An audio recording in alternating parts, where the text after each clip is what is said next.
मंसूर बिन अम्मार रहमतुल्लाहि तआला अलैह फरमाते हैं, मेरा एक दीनी भाई था, मुझसे बड़ी अकीदत रखता था, मेरी निगाह में तो बड़ा इबादत गुजार भी था क्योंकि तहज्जुद भी पढ़ता था, खौफ खुदा से रोने वाला भी था। एक मरतबा मुझे खबर मिली कि वो मेरा दीनी भाई बीमार हो गया है। मैं उसके पास गया और देखा कि वो बहुत कमज़ोर हो चुका है, घर के दरमियान लेटा है, चेहरा उसका काला हो गया है, आंखें उसकी नीली हो गई हैं। मैंने कहा भाई ला इलाहा इल्लल्लाह की कसरत करो।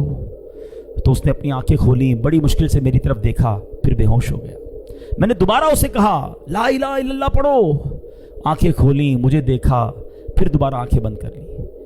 अब मैंने सख्ती से उसको कहा कि ला इलाहा इल्लल्लाह पढ़ो, कलमा पढ़ो, मैं ना तुझे गुस्ल दूंगा, ना तुझे कफन पहनाऊंगा, ना तेरा जनाजा पढ़ूंगा, क्योंकि वो बहुत क्लोज था आपसे। तो बंदा पता क्या कहता है, कहता हुजूर मेरे और कलमे के दरमियान रुकावट खड़ी कर दी गई है। मैंने कहा ला हौला वला कुव्वता इल्ला बिल्लाह, तेरी नमाजें किधर गई, कहां गए रोजे, वो तहज्जुद, वो रातों की दुआएं किधर गई? तो वो कहता है ए मंसूर, मैं ये सारे काम तो करता था मगर अल्लाह की रजा के लिए नहीं करता था, मैं लोगों को दिखाने के लिए करता था। मुझे तहज्जुद गुजार कहा जाए, मुझे इबादत गुजार कहा जाए, मुझे नेकूकार कहा जाए, मैं लोगों के लिए करता था। तन्हाई में जब होता था ना अकेले में, तो दरवाज़ा बंद करता था तो खूब गुनाह करता था, शराब पीता था, बेहयाई करता था, बदकारियां करता था। एक बार जब मैंने बहुत नाफरमानी की तो मैं बहुत बीमार हो गया, मुझे अपने बचने की उम्मीद नहीं रही। मैंने कुरान खोला, अल्लाह से माफ़ी मांगी, या अल्लाह माफ़ कर दे। बहुत रोया, पढ़ते पढ़ते अल्लाह से माफ़ी मांगी, अल्लाह करीम ने मुझे शिफा दे दी।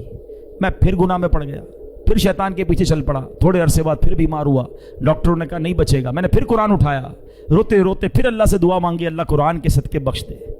अल्लाह ने फिर करम किया, मुझे शिफा नसीब हो गई। ए मंसूर में फिर बाज नहीं आया। जब शिफा मिलती थी तो गुनाह करता था, बीमार होता था तो तौबा करता था। तीसरी बार मैं फिर गुनाहों में पड़ गया, बड़े गुनाह किए। अब जब फिर अल्लाह ताला ने बीमार किया, फिर मैं परेशान हुआ। अब कुरान उठाया तो कुरान का एक लफ्ज़ मेरी ज़बान से अदा नहीं हो रहा, मेरी ज़बान पर लॉक लगा दिया गया है, मैं कुरान नहीं पढ़ पा रहा हूँ। अल्लाह की बारगाह में मैंने कहा या अल्लाह तू मुझसे सख्त नाराज़ है, अल्लाह मुझे माफ़ कर दे। कहता है मंसूर, मुझे गैब से आवाज़ आई कि जब तू बीमार होता है तो तौबा करता है, जब तंदुरुस्त हो जाता है तो गुनाह करने लग जाता है, जब तकलीफ में मुब्तला होता है तो अल्लाह को याद करता है, रोता है, और जब अल्लाह पाक तुझे नजात देता है तो फिर गुनाहों में पड़ जाता है। क्या तुझे मौत का खौफ ना था? तू अकल रखता है, समझ रखता है, फिर भी गफलत में पड़ा रहा। तूने कितनी बार अल्लाह से वादा किया मगर हर बार तूने वादे को तोड़ दिया।